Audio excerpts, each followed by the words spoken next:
Do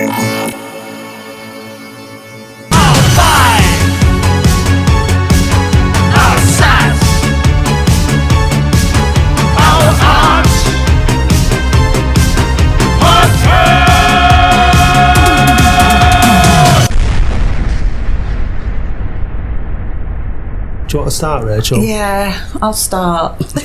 We're all hot and bothered here at the moment because it's really hot. It's very hot. And we've got the fan on, Yes. so if it's this noise, it's the fan.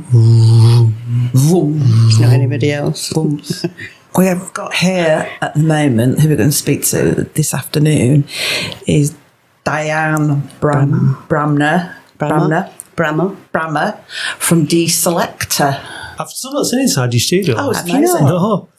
No. I know a lot of work went into it. Yeah. You Working. describe it for Yeah, me just- and for people who are listening. Basically, describe the shop. Yeah, describe what you're doing, what you're doing there. Right. I what have you a do. transgender, cross-dressing, transvestite, whatever you want to call yourself. I don't know what you want to call yourself these days. I hope I don't get it wrong. No, you won't. But it's a shop for men who dress up as women. Yeah. Let's say that. And I do a dressing service. So you come in and introduce you to me, D-Selector. D-Selector. Where'd you get that name from? I got that name from... I used to have a club, right, in Bolton. And the club, when we first bought it, was called the Selector Studios. Right. So when I first went on Yahoo, that many years ago. How long ago was that now? 20 years ago. Right. 20 years ago. I was on it with my partner and we were called PJ and D. Yeah. No, we were called Pete and Diane. And then all of a sudden somebody said that they knew us. Yeah. So we changed our name to PJ and D. Okay. I was all right because I wasn't doing anything wrong, really. Yeah. He wanted to change his name. So he was PJ. So that's where it came from. Then I started a club, and that was called Club Selector. And that was in Bolton. Then when I finished with the club, I started a transvestite shop. What made you do that? A friend of mine, the friend that just bought the mountain. Oh, yeah. That's another Come on to story. that in a bit. Yeah. That's another story, babe. My friend who's just bought the mountain, he's in Liverpool and he had a lot to do with transvestites and cross-dressers and things like that. Yeah. And when I bought this club, he said to me, why don't you do transvestites? And I was like, I don't know. Yeah. I don't know. Yeah. So he said, no. He said, well, get on these Yahoo groups, put it out there. And the first day that we opened, we had 10 in. Wow. And that was really good, for not knowing one. It was the first club in the UK, especially run by a woman. The first one run by a woman. And the first transgender club in the UK. Cool. And that was in Bolton? That was in Bolton, yeah. And when was that? What year was that? 2000, I think. Wow. 2000, yeah. So you opened a club specifically for people who want to come as they are. Yeah. And now you make clothes for people who want to dress however they want to dress. So was that your background then, in fashion or in stitching? No, How did that come about? But you just wake up one day and thought, I can do this, and you started doing it, or what? I changed. I trained at college for the NNEB in education in children, psychology and stuff like that. So I did that for a bit, and then I got pregnant, so I stayed at home, did childminding, and then my mum and dad had catering units. Yeah. So I bought a catering unit. Wow. I get bored. I'm like, I have to keep it in the era. Yeah, I'm like, yeah. oh, that's boring now. I've learned about that. So then I'm like, let's do something different. So I had catering units for a while. And then I remember my partner at the time, he showed me the internet. Right. And I was like, wow. Wow. Yeah. I was so intrigued by it because I never had a computer or anything like that, and you could see and do, and it was just amazing. It was like a big wide world out there. you know. Because I remember when I was in geography, I used to love geography. Yeah. But I always thought these countries that you'd never get there. Yeah. You'd never get to these countries. Yeah. So I like travelling, and I've just travelled all over the place. Did you? I love travelling. Yeah, I've been all over me. I remember watching Elvis Presley, Blue Hawaii. Yeah. And I looked at the film and I thought, I need to go there. So you just- anything I watch on a film or on I think, I've got to go there. Just something intrigues me, and I think, but to get to Hawaii, it was like, it was a lot of money. A lot of money. I bet it was. So then when my daughter was 21, I asked her where she wanted to go, and she said, New York or Vegas. So I thought, right. So I went to travel agents and I said to them, how much is it to go to Vegas and New York? And because of the internal flights, I mean, this was, Naomi's 30 now. So some time ago, So it was 9 years ago. And I think it cost us £2,000 really to do, with the hotels and with everything. Okay. But what they said, the internal flights were so cheap. They're like Ryanair over here. Yeah. So we went to New York, Vegas, Los Angeles and Hawaii. So I got my dream come true. And it was just like it was. It was just, I could see Elvis there. I'm not into Elvis's music particular, but the films, I loved them. So I think you didn't answer my question about how you started making clothes. So I went from the catering units to travelling via Hawaii, Los Angeles, New York, etc. Yeah, and then my friend said, "What about transvestites?" So I opened a transvestite shop. I opened a club. And then I was with my partner, and me and my partner fell out, and he wouldn't let me keep it. So I thought, right, well, what can I do next? So I opened a shop in Bolton. How long ago was that now? 2008. 2008, Yeah. Right. Got outstanding contribution to the community, transgender community. Yeah. So were you selling clothes then? And were you buying them in and selling them, or were I was buying them in and selling them. Yeah. I was buying them in and selling. It was that big. I had a shop. I had a sunbed. Yeah. I had a changing room. I had a shower room. I had a makeup room. I had a photographic room. Where was this? Where did you have all in that? Bolton? Just was it that way, like a mill like this? Was it a mill like that? And you had a mill the floor? like this? Yeah. I had it was the canteen. Obviously, nobody will know how big this is, but it was like more or less half the floor of this. Wow. So it was quite big, really. So now I've had to condense it all into one little space. So then my best friend died in the club, and it just caused me to have a bit of depression, a bit of anxiety, a bit of this, that and the other. And I couldn't run the club and the shop anymore. No. So I came out of it. I'm a worker and I need to do something. So I thought I'll start sewing. So I started sewing, made a business out of it, and then came here. And Then now, she met me. now I'm sewing and dressing. You're doing really well. I do really well at everything. Yeah, you do. Yeah. You've got to be interested in it though, haven't you? Yeah, of course. Are you a bit of an obsessive? Do you get obsessed with stuff? Or No, Did you get bored? Did you get bored, or did you just... Maybe. I'm just looking at myself at the moment. Itchy feet? I like excitement. I like a bit of excitement and, Is that so? That's why you change things around quite a bit? Yeah. And the people that you meet as well. Yeah. Well, also, I'm a bit of a 7-year girl. I do things for 7 years. And then just go on to the next. Yeah. I do 7 years. Because I'm always learning, and I've learned all that. Yeah. I've come back to this now. I thought it might have changed, and it's not changed. What do you mean changed? Just the scene, or...? Yeah, everything. It's not changed, really.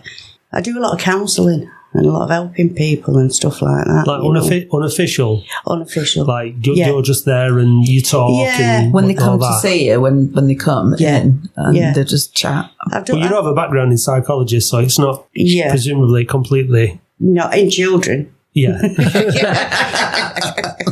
But I think you can just reproduce it as you go along. Yeah. It's very, very similar, isn't it? Yeah. I've got one counselling. I started the counselling. Yeah. If I do anything, I try and do a course on it so I know what I'm doing. So my shop, let's get back to that.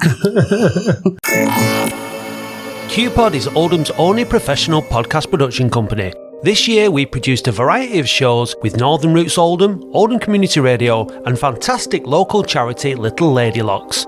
We've helped local businesses like NB Dog Training, 1853 Studios and Billingtons produce their very own podcasts. Be sound with KUPOD. Visit kupod.co.uk. You know, when you make the clothes and stuff, presumably you get like a brief, do you? Or how do you work? Do you work off designs and patterns that you've already got? I don't do designing. I just do the basics. A lot of trans people, T-girls, let's call them T-girls, they want things like in satin, in silk, in PVC, and you can't get hold of them. No, you can't get hold of, especially in bigger sizes. Yeah. Anything in bigger sizes, you just can't get hold of them. Mainly, it's a lot of underwear, really. PVC, satin, silky, stuff like that. It starts when they're children, really, from feeling silky labels. You know, when they're a baby, when they rub silky labels and stuff like that. And when years ago, when nanas and mums had tights, a little boy had put his arm, if he was crying, he'd put his arms around the legs, and it was comforting for him, you know. And that's where a lot of it starts. A lot of people have bad things to say, but it's just simple. A lot of it is comfort. A lot of people come in here for stress relief, and I mean that in the nicest possible way. A transvestite is a person who dresses in the opposite sex clothes, but we only know men who do it really, because us women do it all the time. So, I mean, when you take it back to basics, it's ridiculous that each sex has a clothes. It doesn't matter, does it? Like, as long as you're warm and whatever, you're comfortable, it shouldn't matter. But obviously, I mean, society seems to say it does, but the reality is... That's where the specific thing to be accepted. And some of my customers can go back to that and say that, well, my mum put a dress on me, or my mum did this, or because they didn't have enough clothes to... let them, buy them clothes. Did they really? Yeah, but it must be nice for them to, for you to listen to them and come and talk to them, and because you're quite open, aren't you? Yeah. You know? Yeah, I had a customer come in the other week. Yeah. There's certain categories of them, and a guy came in the other week and his wife had just died, and he just started. Oh, really? Yeah. But I have heard that before, when a mum dies and when or an auntie or somebody who's very, very close, they start holding and hugging the clothes and then start putting them on. There's all different categories of them, really. But basically they're not doing anybody any harm. They just put a dress up in women's clothes because they're a lot brighter, they're a lot nicer, the material's nice.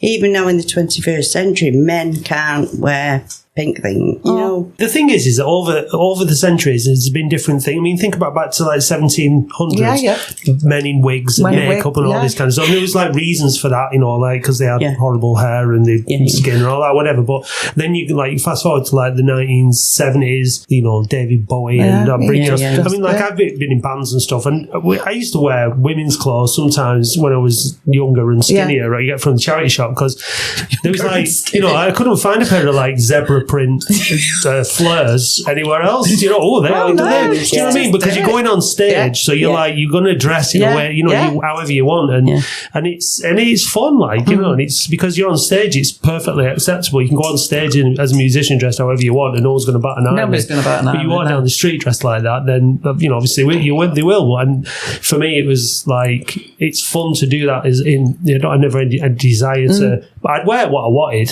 if I wanted. I would now anyway. Probably not when I was younger, because you're a bit more. You either go the other way and you just think sod it, I don't care, and you just do whatever, or you're a bit more guarded, aren't you? I think when you're younger, do you have a broad range of age ranges that come into you? Do you? Yeah. Well, they say that there's going to be more. There's going to be more T-girls now because there's no father figures in the people's lives. Right. So they're actually seeing the mum go to the toilet. Boys are sitting down now on the toilet because I do. Yeah, I sit down on the toilet for a wee all the time. I think my youngest does because he said he couldn't be bothered. Just sits down. It's just nice. Just sit down and have a wee. Well, yeah, I mean, I don't do it all the time. Yeah. I don't do it here. I wish everybody would just sit down all the way. No, that's what. Don't get me on the subject of that. I know. No, on toilets now. No, we're not doing the toilet thing, please. I can't cope. You just come in and go, really? No, I mean, because I'm like the perfect man, I don't, even if I do stand up, I don't wee all over the place. Or if I did it, I'd whop it off. Mate. You know what I mean? And you put like the lids down and everything. I do, yeah. I put the lid down when I flush, because obviously it's going to go everywhere if you don't. That's disgusting. And I put the seat down for the lady afterwards. Do you know that? That's brilliant. Yeah. Oh, really? I'm a absolute catch me. Oh, yeah. That don't bother me about the toilet though, because I always say it the other way around. They leave it up. Yeah, and we leave it down. Yeah. So they don't moan at us for but the only thing is keeping it down. That's why you go to showrooms. It's down though, isn't it? And that's what I think. Oh, it's down.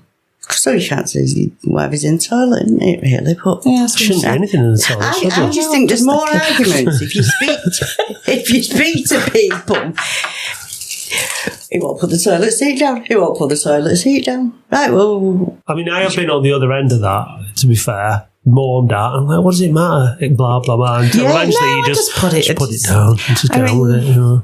Yeah, but I think that's pretty good that you actually, you know... Yeah, but even so, I mean, my mum and dad have had this thing for years and years. I mean, they've been 65 years married now, I think. They're, 84. And it's I think he's got it now. I do think he's got it now. But it took him a long time to get it. And yet they've had an argument week after week after week. You know, Jack, will you put the toilet down? Okay. And he doesn't. Yeah, well, he's doing that on purpose, I reckon. Just to wind her up over all this stuff. You know, like, you win someone 60 odd years, like, you've got to do what you can, haven't you? Yeah. Whatever happened to those? Do you remember those woolly things? Those things that people used to put on the toilet seats? The furry things. Yeah, and then the furry things at the bottom. And the loo lid. Oh, you mean... Yeah, what was like a tea cosy for a toilet seat, weren't it? Yeah, but they used to if people wheeze on it, you have to wash it. Not hygienic. Yeah, what was it all about? I don't know. Was that 60s thing or 70s? It's just gone on for quite a while, isn't it? Yeah, it's the fashion has gone a long time ago. Yeah, I remember Grandma and Grandad used to have one. Yeah, I think my mum used to have them. I don't know. Maybe keeping the toilet seat warm. Maybe it was cold. Yeah, maybe that was the idea behind it. Yeah. Yeah. Warm it up or something like that. Talk about toilets. We've gone on toilets. I can rant about toilets for days. I always think about, like, as we're sitting here, I think about what the episode might be called. Currently, a good one is Tea Girls and Toilets. Tea Girls and Toilets. Yeah, I think is a front runner. Because I tell you something, I am sick of looking at wee on the floor. I have to say it. I don't even... Where are you talking about, here or at home? Oh, not at home. No, I'm talking about the studio ones. Okay, that's all. Just checking. No. I go in them toilets here, though, and I don't know, somebody's just been in before me, and I sit and I think everything's perfect when I go in. Yeah. Because I've been in.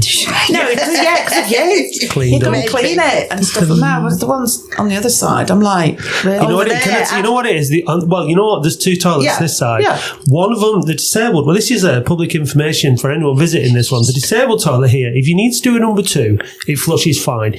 But in the other one, where you have to go out the other door, the water pressure or whatever, for some reason in there, doesn't flush fine. It doesn't flush fine. So you have to do a number 1 in there and a number 2 in the disabled toilet. And that way, it leaves no trace. I've discovered that the hard way.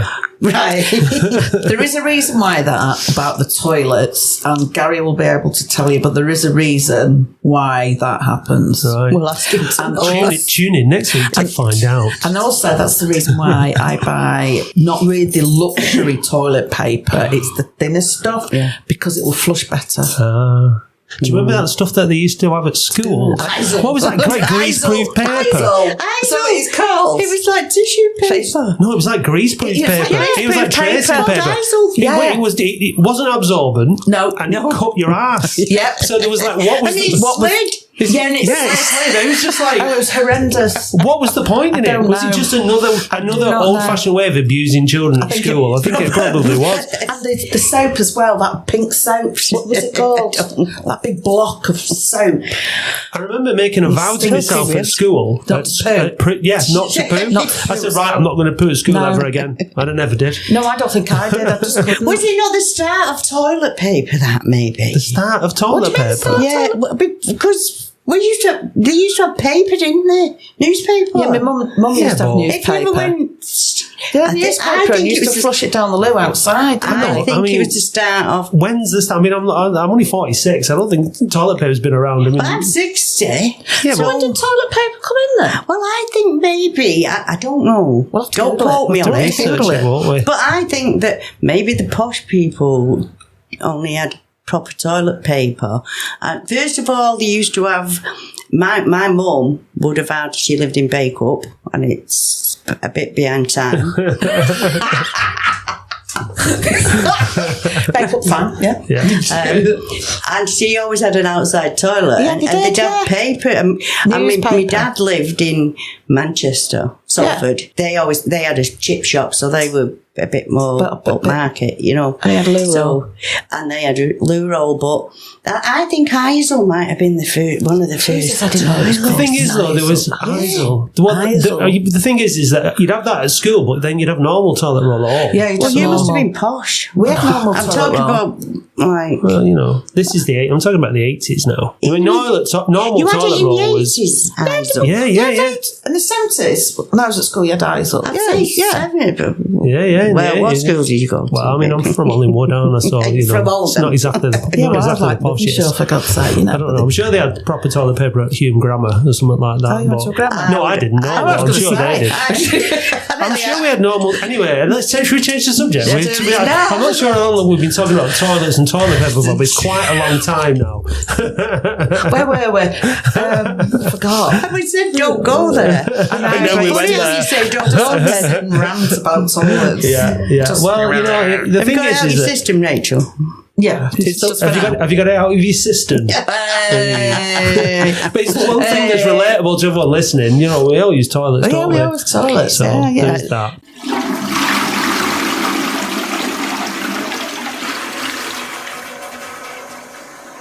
Tell us about the mountain, actually, because you've talked about, like, you've obviously done a lot. You've been to clubs, you've done this, you know, you're doing your work, but you were in here the other day telling us about how your life's just currently about to change. My life's just changed completely. Since Sally died, I was a bit poorly, a bit depressed. How old was she, don't mind me asking? 53. Oh, bless her. So it was a bit of a shock. So I managed to work for about 18 months, then became ill. Yeah. It was more the people around me than... I went to counselling because I thought, I'm going to have a problem here. I found a dead body. Yeah. So I went to counselling and and it all became about me, really. Yeah, counselling tends to be about you, doesn't it? That's the thing, Yeah, but I thought it was going for bereavement. Yeah. You know, I thought it was about bereavement and it all became about me. Yeah. So maybe that was 6 years ago. So since then, I've looked at myself and I thought, I'm the problem. I must be. Because I keep doing different things over and over again. Some of the same things, you know. Well, we all have patterns, don't we? And there's a cause for those patterns. Yeah, I've got a pattern. And I think when you're nice and you're kind and you're lovely and you're wonderful, you don't see it as a problem. But people take advantage of that, don't they? Do. I can, So back to my mountain. So for the last, say, 6 years, I've been trying to find myself. And I've looked at me and I've took a lot on board and I've realised that a lot of it is me that's the problem. Dealt with a lot of things. I think I've been at a roundabout, not a crossroads. A roundabout, keep going round and round and round. And I've got that many ideas. I went back to, obviously I've gone back to opening the shop up. But I don't know whether it's what I want to do, really. Let's get back to the mountain. The questioning. So you bet because your friend bought a mountain. Yeah, my friend bought a mountain. You went to the mountain. I did go to the mountain. Where was the mountain? And I went to the mountain. He was in Wales. Right. I went to the mountain, and before we got to the mountain, we were all in a group. And my friend was saying different things about what they would do. We were watching it being built because it's an actual rainforest. It was all heather and grass, and nobody had been on it. I don't know what he was doing with it really. He just kept saying to me about a mountain, you'll have to come down, you'll have to come down. Anyway, this thing appeared and we were all on it, and it was just so exciting. The anticipation of going to this, I call it a retreat. It was a retreat for me.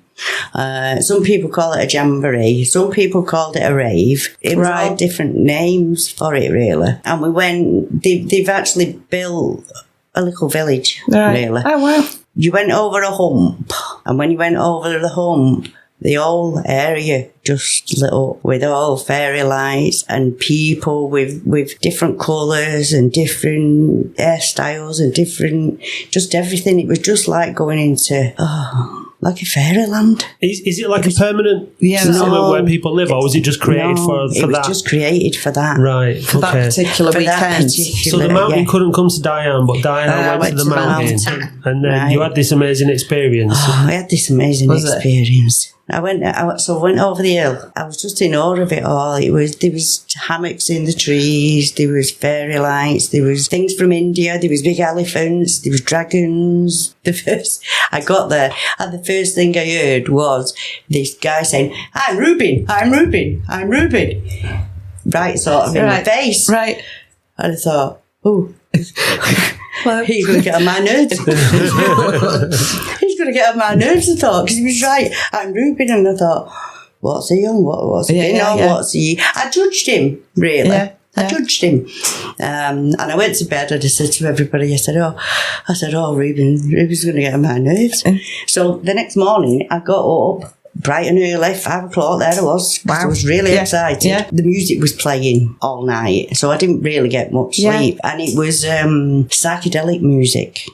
Well, I've never really done psychedelic things, and it was psychedelic. So that was booming, just boom, boom, boom with the bass. Then the next morning, I got up and I goes down for breakfast because all the food was in on it and everything. And I goes to get a cup of coffee, and the only person sat there was Reuben.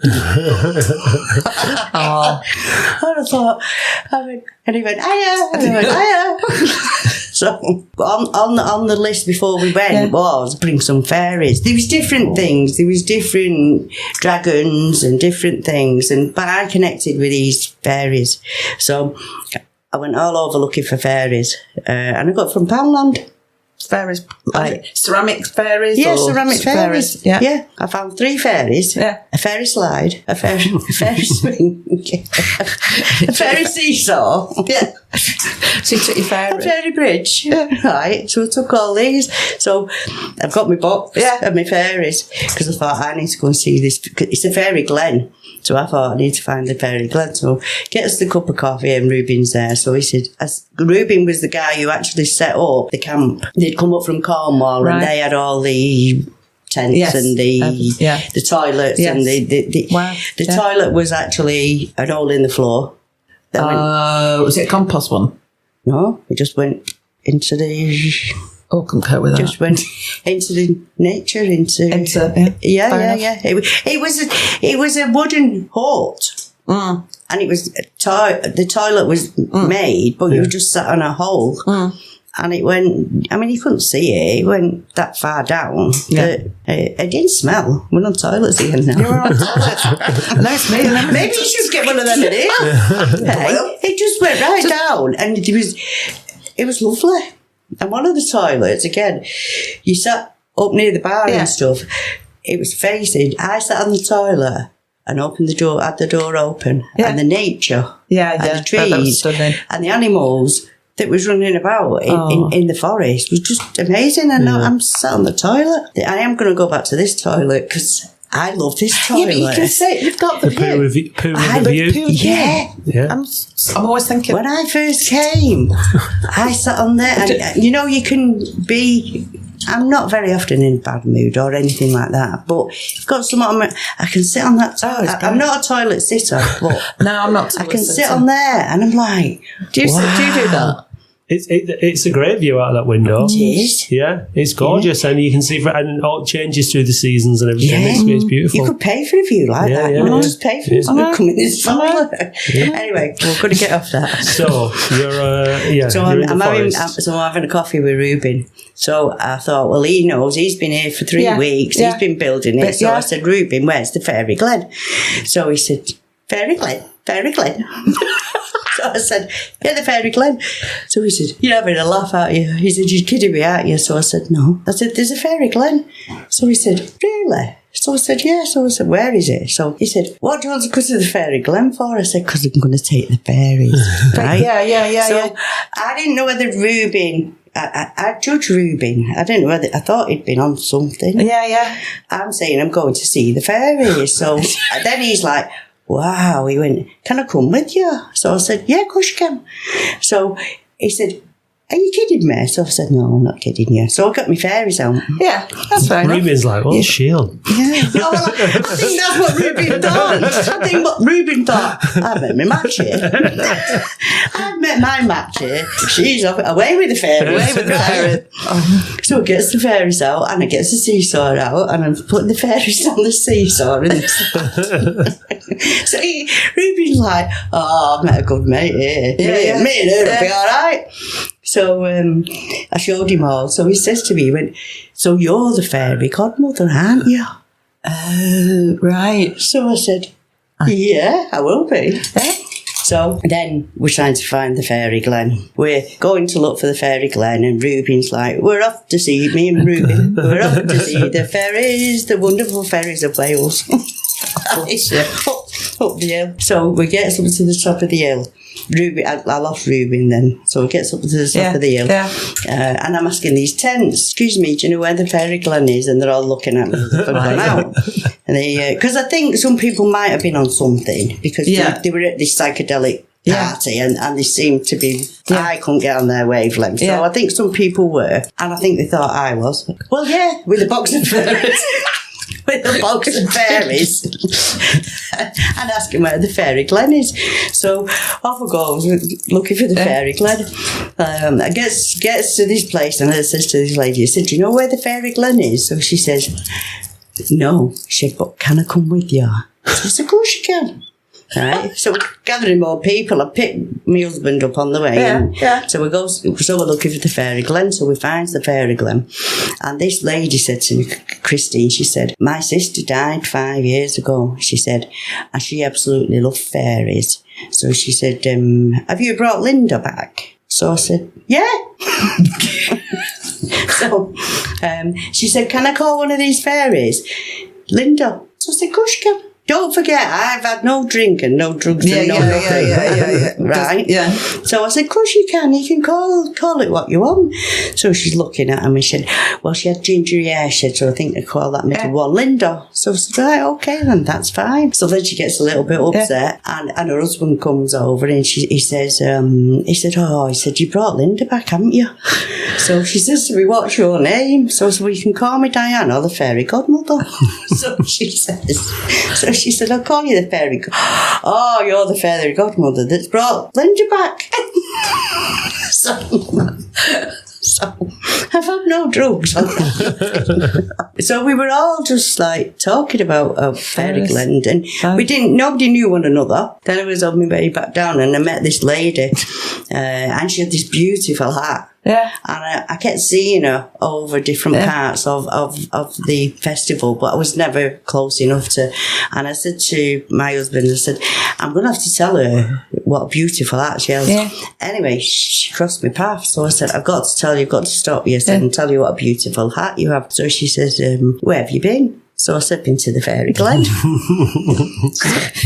she said, I'm going to the Fairy Glen. She said, I've got some fairies. So I said, I'm allowed to just put the fairies there. And her boyfriend was with her, and she said, well, I'm going to tell you a story about the Fairy Glen. So I said, right, okay then. So his granddad, his ashes were scattered in the Fairy Glen in Sefton Park in Liverpool. And I went, wow. She said, so when we knew there was a Fairy Glen here, we had to come to the Fairy Glen to bring his granddad. So I said, well, Linda's up there.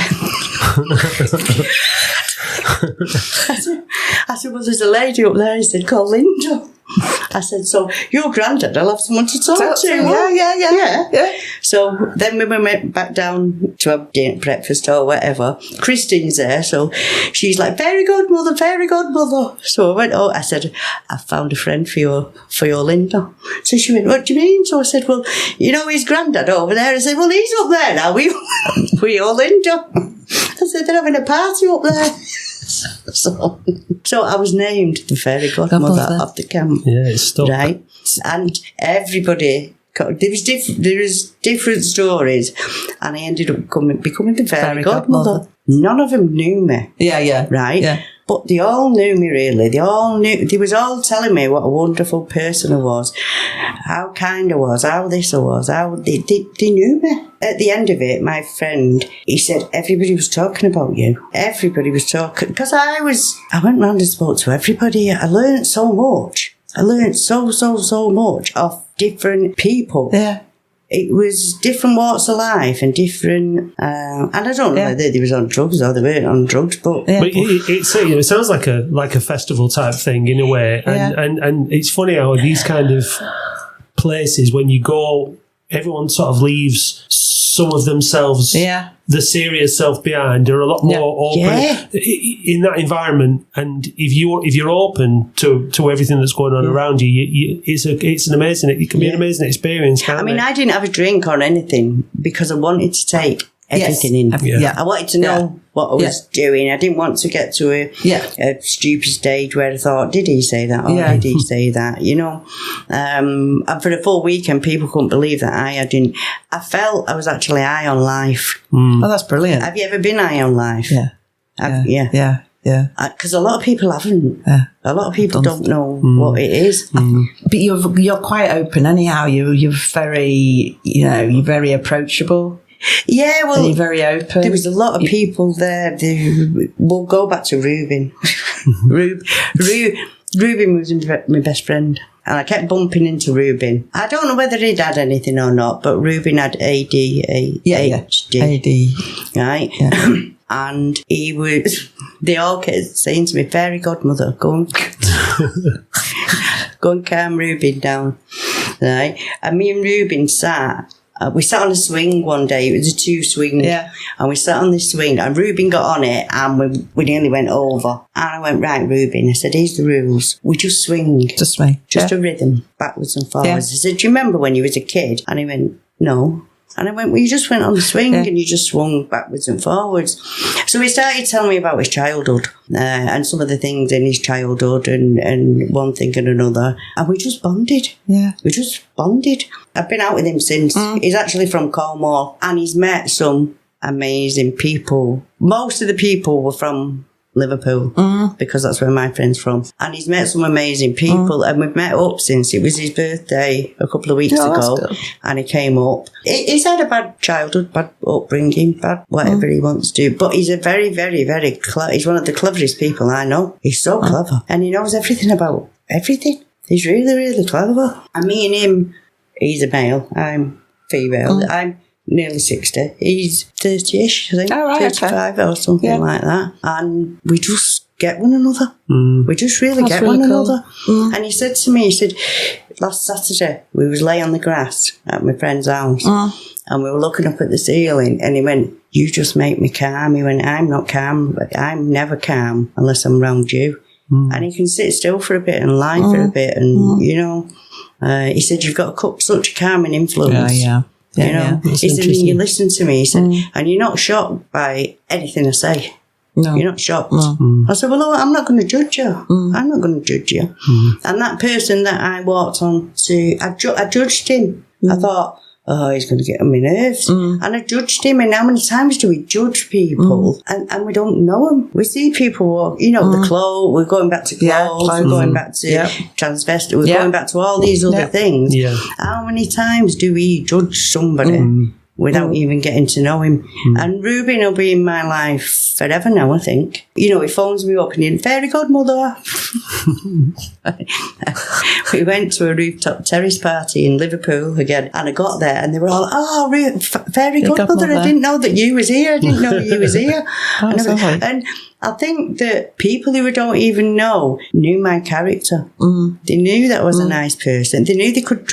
Ruben said to me, he can trust me. I'd only met him one day, but he knew that he could trust me. I'm a trustworthy person. Yeah, you are. You know, and I think some of the people throughout my life, even some that are in it now, still don't know the person that I am. But a lot of them people down there did.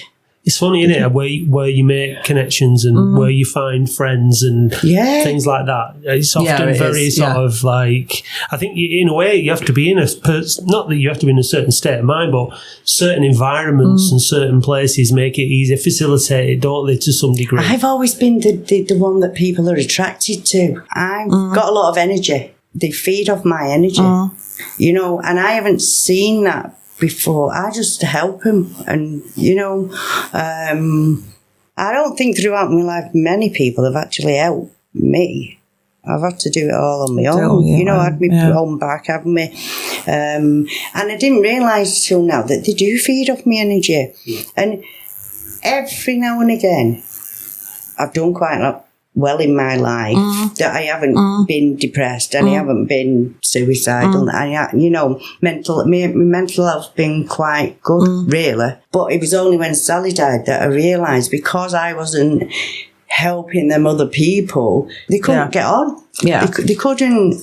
And then it started caving in on me, you know. And all them people down there saw the person that I am without even knowing me. Yeah. It was a wonderful experience. And just because we're getting to the time where we need to wrap it up, but you've decided to move out, haven't you, as a result of the mountain? It's like it changed my life. You need your own little piece of the mountain, don't you? Yeah. More permanently. It changed my life. I went to, there was meditation, there was retreats, there was tree climbing, there was all sorts of things down there. And I ended up becoming a helper on the camp because a lot of them were drinking and it didn't get done. So I didn't go to a lot of the things, but the one thing that I did go to was a meditation. We were sat right on the top of a hill. There was rocks opposite us. It was, we could have been anywhere. We could have been anywhere. Wow. And this girl asked us to write on a piece of paper what we wanted to let go of. And I put, let go of anything that I can't change. So it changed my life. And I want to live in nature. I want to live near water. I thought about getting a water feature in my garden and things like that. And You've done one better than that, though, haven't you? I've done one better than that. What have you done? Have you not seen it? I've not. Is it the one where you've got? I've got two rivers running. I've got two streams. No, streams. Brooks, they are. Yeah. Well, my Naomi said brook sounds. In New Moston, there was a brook. I've been brought up with brooks. And are they nice? Yeah. Well, my Naomi thinks it's not, so she said call it a stream. I said, right, okay then. Babbling Brook. Yeah, well, I think a Babbling Brook. And it's where two streams meet, two brooks meet. It's Park Home, it's in Heywood, and it's the most beautiful place in the world. Yeah. Beautiful. And so you're selling your house? Yeah, and you're moving to this place. Yeah, and it's totally different. Yeah. Because we can't talk about it now because we were talking about where you lived and the potential for a podcast of on the street that you lived. Yeah. Because of again your role and who you are, because you were the fairy godmother of Agnes Street as well. And that's a really good. Again, it's a really good premise. And if it doesn't happen, it would have been a brilliant and interesting podcast. It can still happen because I went down there the other day to tell them all I was going. Yeah. And there's a story to it, but I'm moving. Yeah. come into a very, very different environment. You know, you live on a terrace row on a busy street in a busy part of Oldham, and now you move into this Good by for the you, Babbling Brook, your own little piece of the mountain. Good for you. And it's like another chapter, isn't it? Like from because we've covered a lot today, I think, in your story, and we've probably missed out far more. But it's like it's really exciting. I mean, I don't know you very well, but I'm excited. Really, when you came in and told me, I was so excited for you. I was excited here because we don't know a lot of people well, but I thought, I know you. I know someone would be excited for me. You'll understand it. I feel that we understand one another. Yeah. We understand one another. Yeah, we do. Yeah. You know. But when people aren't trying to pretend to be somebody else or something else, it's easy to understand people. That's why people are attracted to your energy, particularly that thing, because you're not pretending. No, you're not off your head. You're not pretending. You know, you just turn up every time. That's why I was so pleased, because I met you before, didn't I, a couple of years ago, and then you came back to me. I was like, yes, you're studio. I felt I couldn't do it on my own. Yeah. I felt all my life I've always done it on my own. I've never had nobody having me back. And I thought, because of what had happened with Sally, I felt I needed somebody with me, you know, and I wasn't ready for it then, you know. And now, I don't know where I'm going to go, but watch this space. No, good for you. I mean, I'm not going from here. No, good for you. Because I'll change it into something else. So I feel like meditation or some kind of... I feel like being a life coach. Do it. The thing is, you've got that space, haven't you, where you're moving to really take your time and think about what it is you want to do. Yeah. But you're doing the life coaching, only how with the clients that you have. Yeah, I am. I'm doing a life coaching with a lot of people, a lot of my friends, family, people. I'm a life coach anyway, because I have seen a lot of life. Yeah. I've listened. If I haven't seen it, done it, I've listened to it, and I've been around with so many things. I think it's a bit like you. You have, Matt, haven't you? You know, you have, haven't you? You know, and I will listen. I do talk a lot, but I can listen sometimes. I've got my work cut out editing this one, that's for sure. What are we going to call it? I don't know. It's still Tea Girls and Toilets, to be honest. What's that toilet paper called again? Isle. No, that don't go. No. Toilet and Tea Girls. Anyway, one last question. Right, you've had it. You've had your tea. I have had my tea. I've had a Luma. Healthy tea. Healthy tea. I'm doing everything healthy. I've changed everything. Apart from my smoking. I'm struggling with my smoking. But I think there's still things that I'm struggling with smoking, but I've changed me. I've not had sugar. Since the sheet, I've not had sugar. I've not had chocolate. I'm a very sweet tooth. Everything's sweet. Cakes, chocolates, anything like that. I could take or leave that. And so we had halloumi, I've had rice, I've had pasta, I've had beef. I'm eating a lot of superfoods now. Cool. Like superfoods. Yeah. Drinking water, oat milk. I've just done... dear, you haven't you? Honestly, I've just gone like... No, that's great. Yeah. Good for you. I'll end it on this one. My poo's a lot better now. I don't want to know. I just don't want to know. It's toilets. No. This episode was destined to end on toilet talk or poos, wasn't it?